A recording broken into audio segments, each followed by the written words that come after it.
Hello అందరికీ welcome back to our channel recipe with Usha. ఈరోజైతే దూది లాంటి మెత్తని చపాతీ అనేది చేసి చూపించబోతున్నానండి. ముసలి వాళ్ళు, పళ్ళు లేని చిన్న పిల్లలు ఉంటారు కదా, వాళ్ళు కూడా తినేంత మృదువుగా సాఫ్ట్గా చేసి చూపించబోతున్నాను. చిన్న చిన్న టిప్స్తో ఇలా చేసుకుంటే ఎన్నైనా ఈజీగా చేసుకోవచ్చు. ఇది ఎలా తయారు చేసుకోవాలో చూపించబోతున్నాను. కావలసిన పదార్థాలు: గోధుమ పిండి, మంచినీళ్ళు, నూనె కానీ నెయ్యి కానీ, ఉప్పు. మీరు ఏది తీసుకోవాలనుకుంటే అది తీసుకోండి. ఇది నూనె అయితే కాచి చల్లార్చిన నూనె. ఇప్పుడు చపాతీలు అయితే ఎలా చేసుకోవాలో చూపిస్తాను. ముందుగా అయితే ఒక గిన్నె తీసుకుని అందులోకి 2 కప్పుల వరకు మంచినీళ్ళు అయితే పోసుకోవాలి. పోసుకొని స్టవ్ వెలిగించుకొని ఇవి కాగేంత వరకు కాసుకోవాలి. కప్పున్నర అయితే నీళ్ళైతే అవ్వాలి.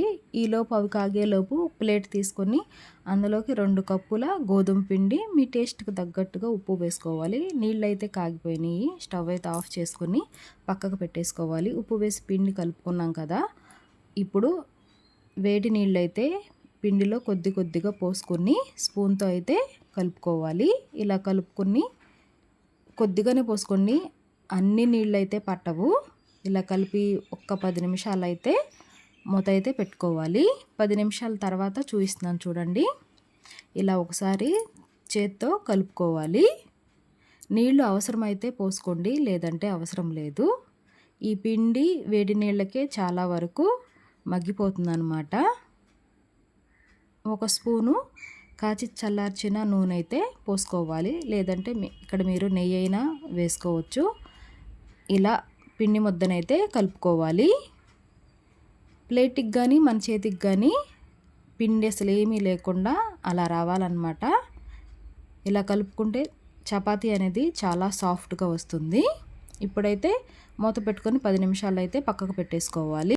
10 నిమిషాల తర్వాత మూత తీసి పిండి ముద్దని ఒకసారి అయితే చేత్తో ఇలా కలుపుకొని మనకి ఎంత సైజు చపాతీ కావాలో అంత పిండి ముద్ద అయితే తీసుకోవాలి.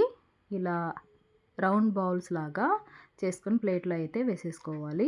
ఇప్పుడు చపాతీ చేసుకోవడానికి పొడి పిండి వేసుకొని చపాతీ కర్రతో చపాతీ అయితే చేసుకోవాలి.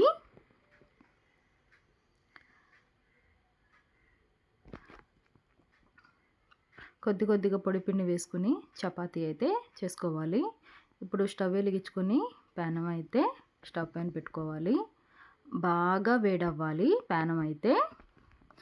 ఇప్పుడు మనం చపాతీ అయితే పెనం మీద వేసేసుకోవాలి. ఇది నూనె లేకుండా కాలుస్తున్నాను. ఇది చూడండి ఎలా వచ్చిందో. నూనె వేసి ఇంకొకటి కాలుస్తాను, దానికి దీనికి తేడా తెలుస్తుంది. ఇది ఇలా కాలిపోయింది కదా, ప్లేట్లో అయితే వేసేసుకోవాలి. మరొక చపాతీ, దీనికైతే 1 టేబుల్ స్పూను నెయ్యి అయితే వేసుకోవాలి. నెయ్యి ప్లేస్లో మీరు నూనె అయినా వేసుకోవచ్చు. ఇలా పొంగుతూ చక్కగా వస్తాయి చపాతీ అయితే. ఇప్పుడు వెనక వైపుకి అయితే తిప్పేసుకోవాలి. ఇలా కాలింది కదా, ప్లేట్లో అయితే వేసేసుకోవాలి. అన్నీ ఇదే విధంగా చపాతీ అనేది కాల్చుకొని తీసేసుకోవాలి. చక్కగా పొంగుతూ సాఫ్ట్గా చపాతీ అనేది ముసలి వాళ్ళు, పళ్ళు లేని చిన్న పిల్లలు ఉంటారు కదా, వాళ్ళు కూడా తినచ్చు. అంత మృదువుగా సాఫ్ట్గా ఉంటాయి ఈ చపాతీలు అయితే. త్వరగా కూడా చేసేసుకోవచ్చు. ఎన్ని కావాలంటే అన్ని ఈ విధంగా చేసుకోవచ్చు. మీరు కూడా ఒకసారి నా వీడియో నచ్చితే లైక్ చేయండి, సబ్స్క్రైబ్ చేయండి, కామెంట్ చేయండి. మరిన్ని రెసిపీస్ కోసం నా పేజీని ఫాలో చేయండి. మీకు ఏదైనా రెసిపీ కావాలంటే కామెంట్ సెక్షన్లో అడగండి. మరొక రెసిపీతో మీ ముందు ఉంటాను. Recipe with Usha.